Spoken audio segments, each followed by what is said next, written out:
IFLৰ কাৰণে IFL হ'ল gold লোনত আমি অসমৰ সবচে largest company gold loan provider আৰু ইণ্ডিয়াত আমি ছেকেণ্ড লাৰ্জেষ্ট।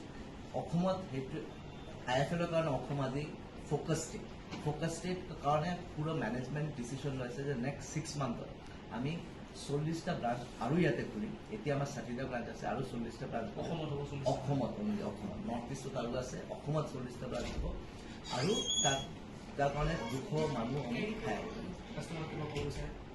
কাষ্টমাৰ ক'ব বিচাৰোঁ আপোনালোক আহক, আমাৰ ব্ৰাঞ্চত আহি পেলাই চাওক, আপোনালোকৰ ভাল লাগিব। আমাৰ যোন ষ্টাফছ আছে আপোনালোকক হেল্প কৰিব, সাহায্য কৰিব আপোনাৰ বিজনেছ বা এনি ৰিকুৱাৰমেণ্ট যিটো আপোনাৰ ফুলফিল কৰিবলৈ আমি আছোঁ আপোনাৰ লগত। মই ক'লোঁ যে আজি IFLৰ কাৰণে IFL হ'ল গোল্ড লোনত আমি অসমৰ সবচে largest company gold loan provider আৰু ইণ্ডিয়াত আমি ছেকেণ্ড লাৰ্জেষ্ট।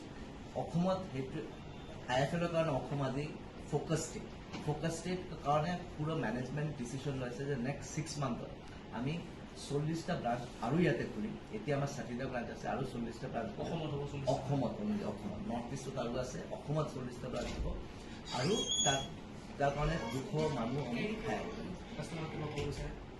কাষ্টমাৰ ক'ব বিচাৰোঁ আপোনালোক আহক, আমাৰ ব্ৰাঞ্চত আহি পেলাই চাওক, আপোনালোকৰ ভাল লাগিব।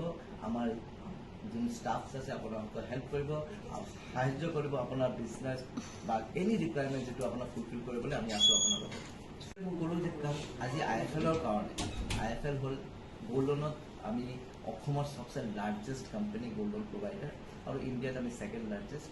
অসমত সেইটো IFLৰ কাৰণে অসম আজি ফ'কাছ ষ্টেট কাৰণে পুৰো ম্যানেজমেন্ট ডিসিশন লৈছে যে নেক্সট 6 মান্থত আমি 40টা ব্ৰাঞ্চ আৰু ইয়াতে খুলিম। এতিয়া আমাৰ 60টা ব্ৰাঞ্চ আছে আৰু 40টা ব্ৰাঞ্চ অসমত নৰ্থ ইষ্টত আৰু আছে, অসমত 40টা ব্ৰাঞ্চ হ'ব আৰু তাৰ কাৰণে 200 মানুহ আমি খাই কাষ্টমাৰ ক'ব বিচাৰোঁ আপোনালোক আহক, আমাৰ ব্ৰাঞ্চত আহি পেলাই চাওক, আপোনালোকৰ ভাল লাগিব।